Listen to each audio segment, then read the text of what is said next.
نهضة بركان الفريق البرتقالي هذه المرة في مواجهة كوتوكالي الطوغولي، وذلك برسم دور ذهاب الدور التمهيدي الأول من دور أبطال إفريقيا لهذه السنة. إخواني الكرام، أخواتي الكريمات، أهلا وسهلا ومرحبا بكم معنا من جديد في حصة موجز أخبار الكرة لليوم.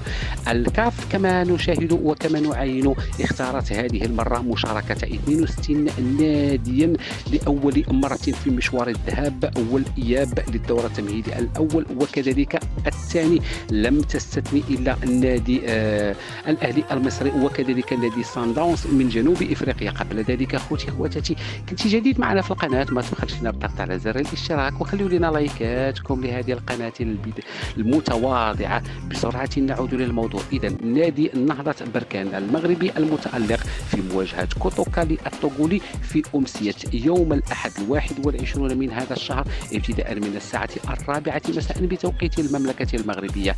دمتم في رعاية الله، إلى اللقاء.